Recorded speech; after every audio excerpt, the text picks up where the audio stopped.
2. Falácias. 2.1. A natureza do erro.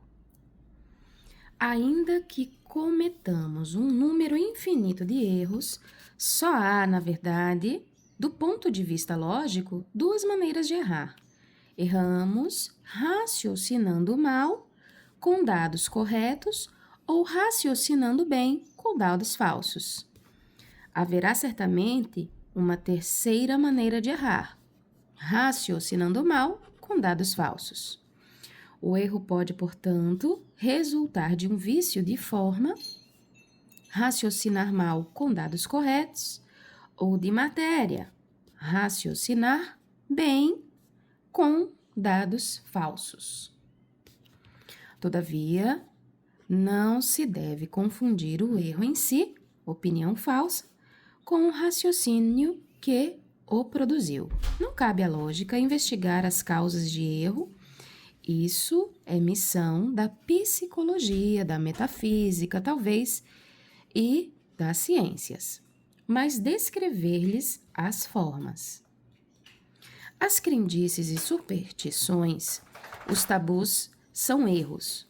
Não compete à lógica debatê-los, mas apenas mostrar que as falsas opiniões deles, decorrentes, tiveram como ponto de partida um raciocínio ilegítimo ou vicioso. 2.2 Sofismas.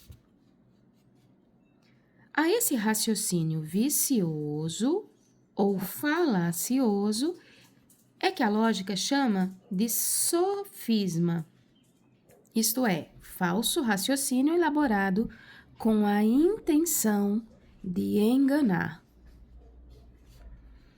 Bem, mas para que haja erro, é preciso haver julgamento, uma declaração, uma opinião expressa que nega o que é e afirma o que não é.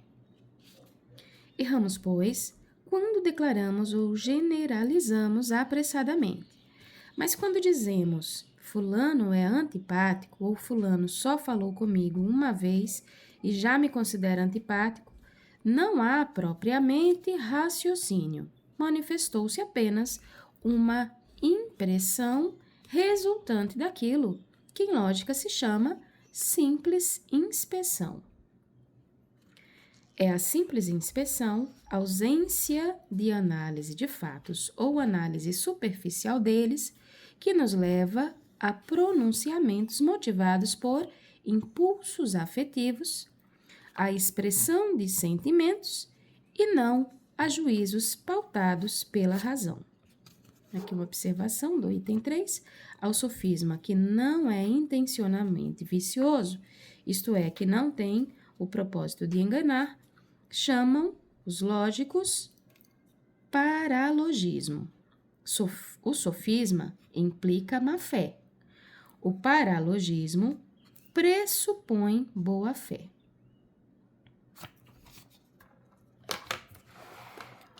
Os lógicos dividem os raciocínios falazes, quer dizer, os sofismas, em formais, erro resultante de vício de forma, e materiais, erro resultante de um engano da apreciação da matéria, vale dizer, dos fatos.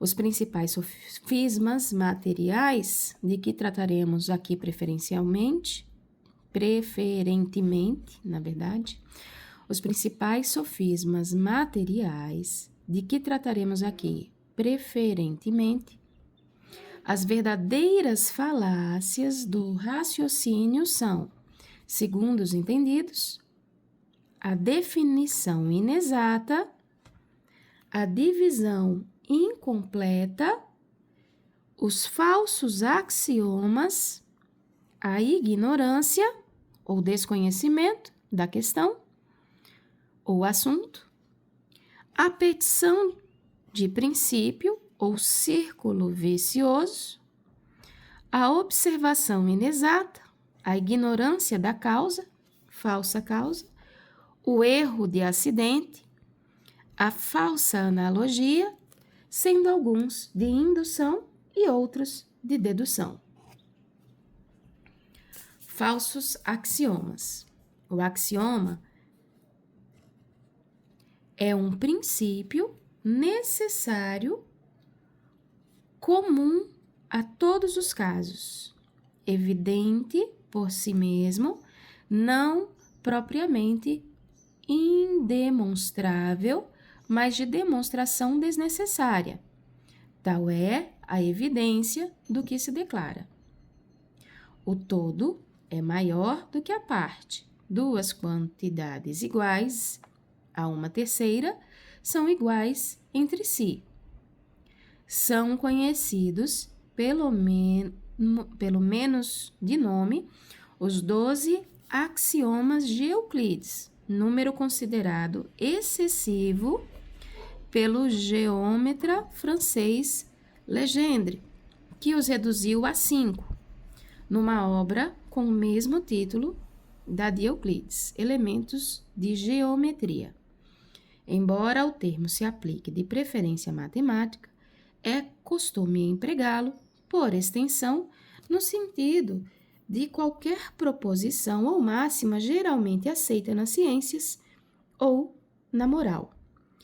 É um axioma geralmente admitido que cedo ou tarde se descobre a verdade. É um axioma geralmente admitido que cedo ou tarde se descobre a verdade. Jean-Jacques Rousseau.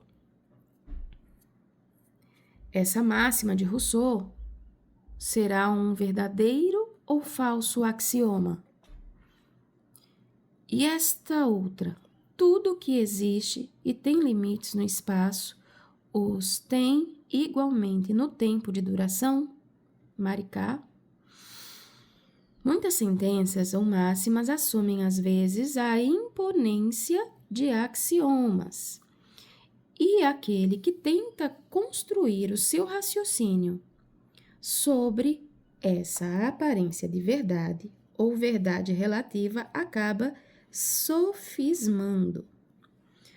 Muito orador ou polemista ousado arma a sua argumentação com essas verdades aparentes, esses falsos axiomas, dando como evidente por si mesmo, dando como indemonstrável aquilo que é apenas o resultado da sua presunção, da sua ousadia, ignorância, malícia ou insuficiência de argumentação. 2.2.2 Ignorância da questão. Esta é uma das falácias mais comuns nas polêmicas ou debates, principalmente quando a veemência ou a paixão nos desviam insensivelmente da questão em foco, até um ponto em que já não nos lembramos do assunto discutido, substituindo por outro ou outros não pertinentes, mas capazes de comover, irritar ou desesperar o ouvinte ou leitor. Fugimos aos fatos. O raciocínio frio, como se diz, apelando para a emoção. Fugimos aos fatos, ao raciocínio frio, como se diz, apelando para a emoção. Que faz o advogado de defesa em face das provas concludentes e irrefutáveis de que o acusado praticou realmente o crime que lhe é imputado? Não podendo negar a evidência dos fatos, apelará para o bom coração, para os sentimentos de humanidade dos jurados, dizendo que o acusado é um excelente chefe de família, um pai extremoso, trabalhador honesto, cidadão exemplar. O advogado de defesa esqueceu a questão, desviando-se maliciosamente, falaciosamente, para outro terreno onde, com o apelo aos sentimentos, acompanhado certamente da teatralidade dos gestos, espera comover e convencer os jurados, mas não provou nada, sofismou.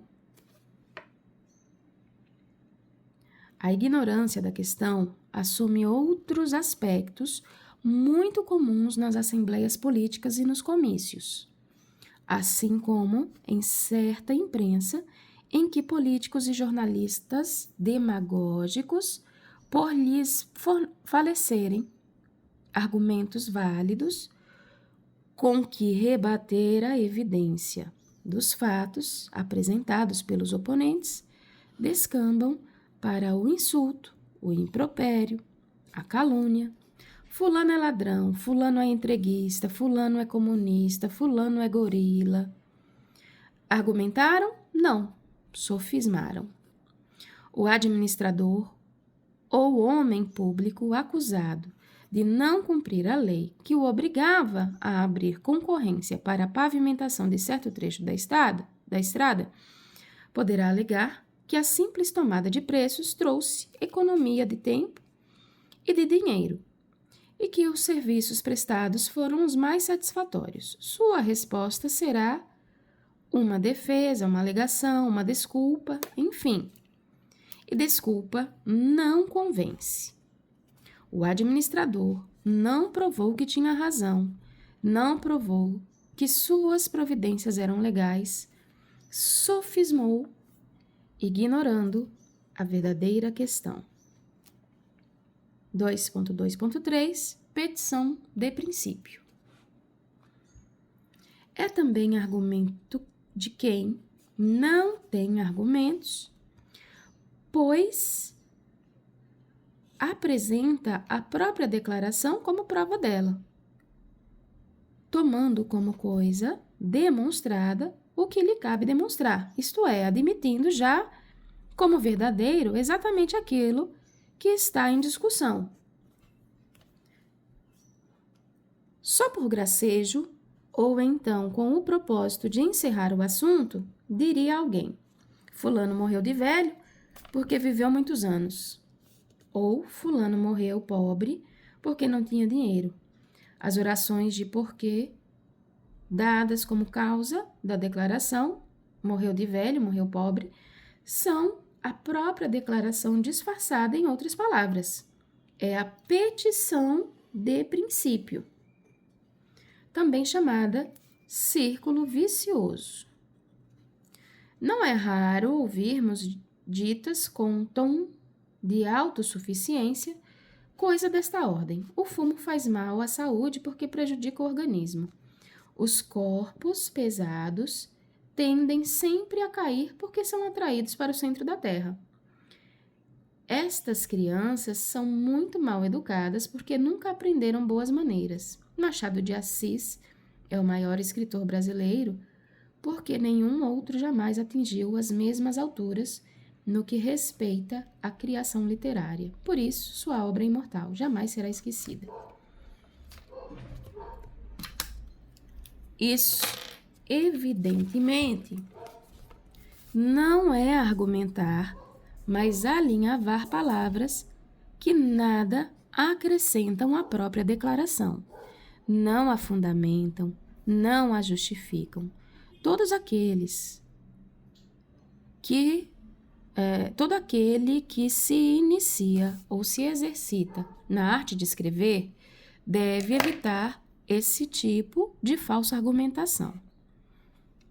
Todo aquele que se inicia ou se exercita na arte de escrever deve evitar esse tipo de falsa argumentação que a gramática chama, ora, de tautologia, dizer a mesma coisa com outras palavras, ora, de redundância, repetir pormenores já implícitos em declaração prévia. Ao tratarmos da concisão do parágrafo, mostramos como pegar pelo pescoço esse tipo de sofisma e torcê-lo, tal como nos recomenda Verlaine que façamos com a eloquência. Aqui uma expressão em francês. Prendre le coins et tordre-lui son cou. Não faço ideia, depois vamos procurar esta tradução.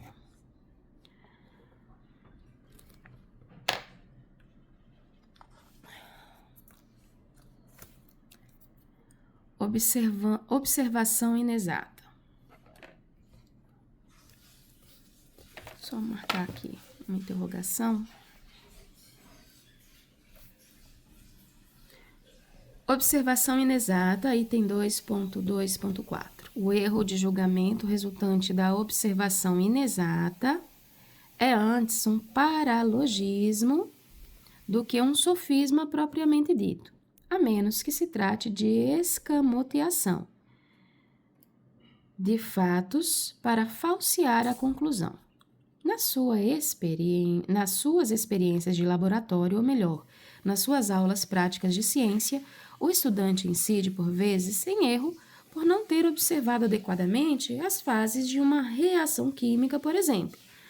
Na descrição de um processo, funcionamento do aparelho ou máquina, ou de um objeto, o estudante não raras vezes também omite certos estágios ou certas partes, chegando assim a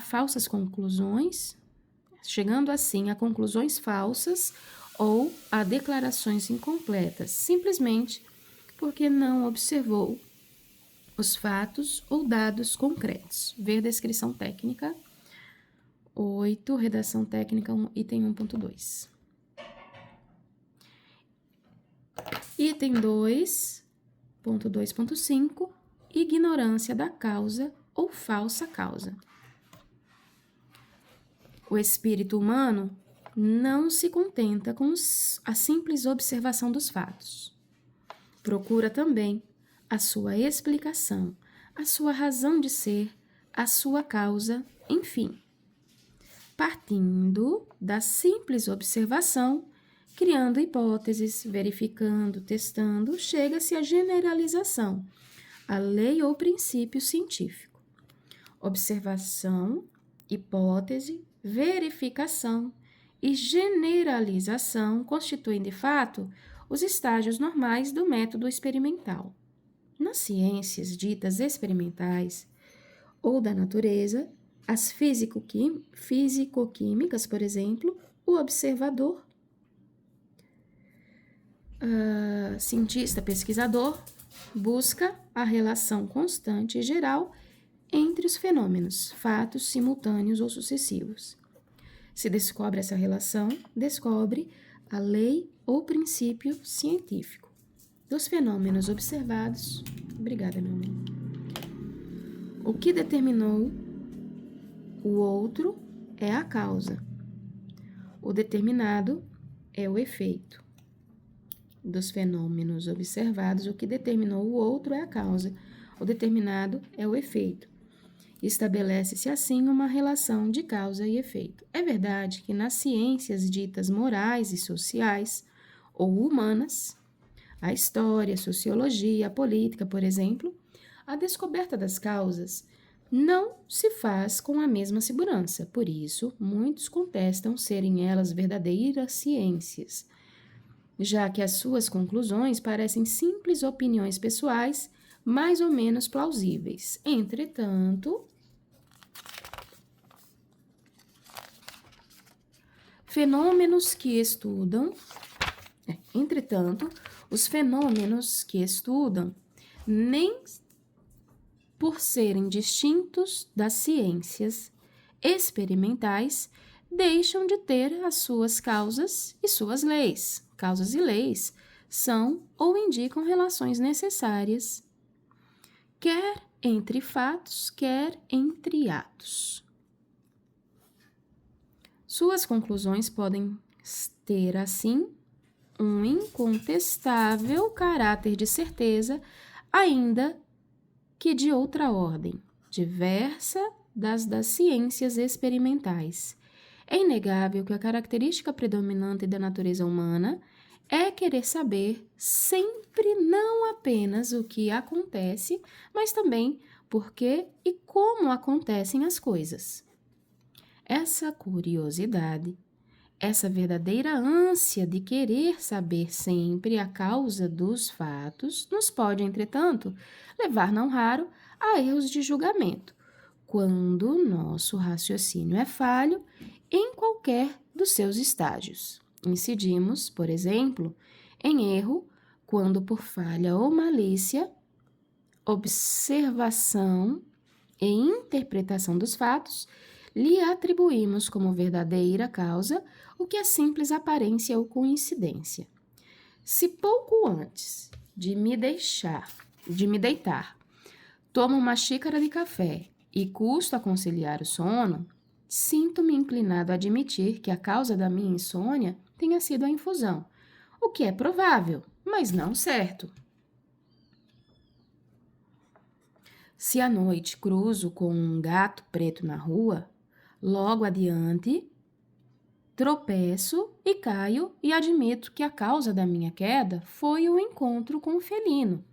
Estou raciocinando por indução, sim, mas incidindo em erro, ao crer que o que vem antes é a causa do que ocorre depois. Post hoc ergo propter hoc. Depois disso, logo por causa disso. Então, de novo, se à noite cruzo com um gato preto na rua e logo adiante tropeço e caio, e admito que a causa da minha queda foi o encontro com o felino, estou raciocinando por indução, sim, mas incidindo em erro ao crer que o que vem antes é a causa do que ocorre depois. Post hoc ergo propter hoc. Depois disso, logo por causa disso. Maneira simplista de explicar os eventos, pois o que vem antes não é, necessariamente, a causa do que vem depois. No entanto, não é raro raciocinarmos assim por preguiça ou por malícia, chegando a conclusões apressadas ou intencionalmente buscadas por considerarmos como causa o que não é causa, não causa pro causa, como também é conhecida essa espécie de falácia ou sofisma. Todavia, a busca da relação de causa e efeito caracteriza o mais eficaz e talvez o único método verdadeiramente científico, em que se baseia, por exemplo, a previsão do tempo,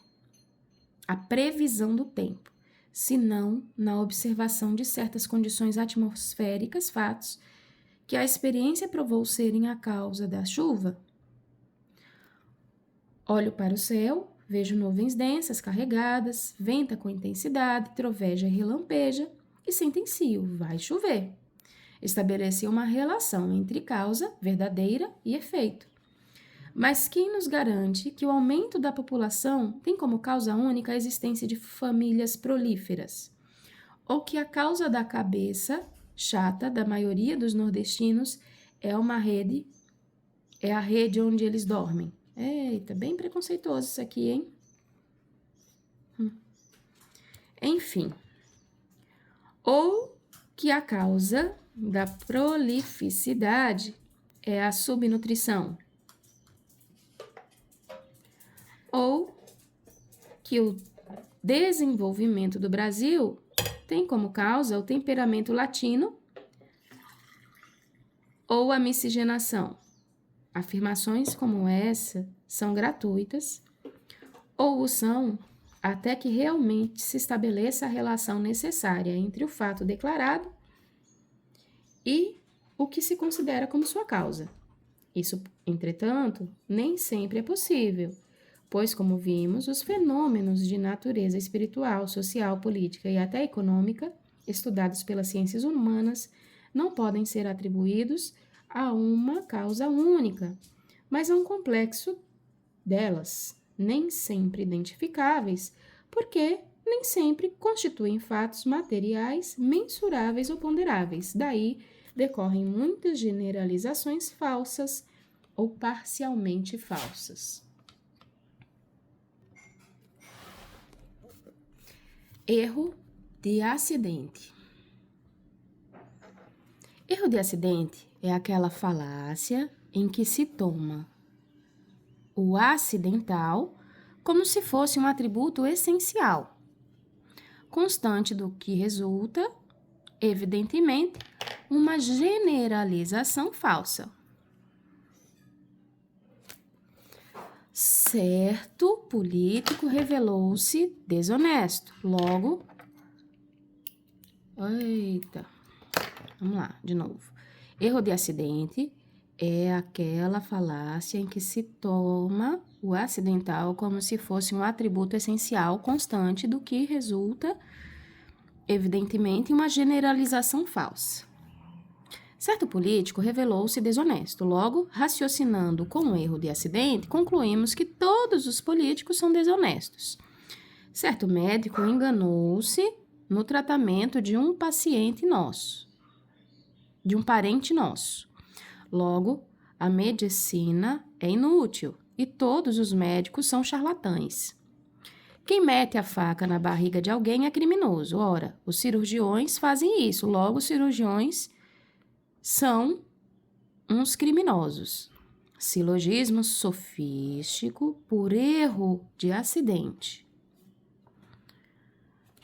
Quem mete a faca na barriga... aqui a gente já viu. Sentenças, vamos lá. Silogismo sofístico por erro de acidente. Pois não é dessa ordem grande parte das sentenças judiciosas que ouvimos ou lemos todos os dias. Acautele-se, portanto, o estudante, evitando emiti-las ou não se deixando convencer por elas. Falsa analogia e probabilidade. Analogia é semelhança. Ela nos pode levar a uma conclusão pela indução, mas indução parcial ou imperfeita, na qual o espírito passa de um ou de alguns fatos singulares ou de uma enunciação universal, mas não a uma conclusão universal, mas a uma outra enunciação singular ou particular, que ele infere em virtude de uma semelhança. É assim a analogia uma relação entre coisas ou entre procedimentos do espírito, em que o raciocínio conclui de certas semelhanças observadas para outras não observadas, isto é, parte da coisa conhecida para explicar a desconhecida. Quando queremos fazer-nos compreender melhor, servimos-nos frequentemente de um exemplo constituído por coisa, fato ou objeto mais familiar ao leitor ou ouvinte. A Terra é uma espécie de bola, ou melhor, de laranja, também achatada nos polos. Diríamos a uma criança curiosa, servindo-nos de uma analogia, no caso de um exemplo. Marte deve ser habitado. É uma hipótese e uma analogia, e a analogia cria a hipótese e não certezas. Marte deve ser habitado é uma hipótese e a analogia cria hipóteses e não certezas. Por isso, como a Terra também tem rotação e revolução, também tem uma atmosfera, além de parecer com a própria Terra pela forma. É uma conclusão tirada por analogia, por semelhança, mas uma conclusão provisória, uma hipótese, enfim, sujeita, que está à confirmação resultante da observação de outros fatos. E por ser uma hipótese, disse que o raciocínio por analogia é uma forma de indução imperfeita, já que parte de um caso singular para outro singular, o planeta Terra para o planeta Marte. O cão do nosso vizinho coça-se dia e noite Aliás, o cão do nosso vizinho coçava-se dia e noite e perdia o pelo.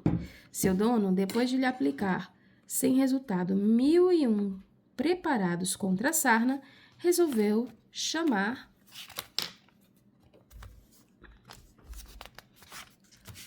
o veterinário, que diagnosticou como causa o ácido úrico provocado por alimentação inadequada.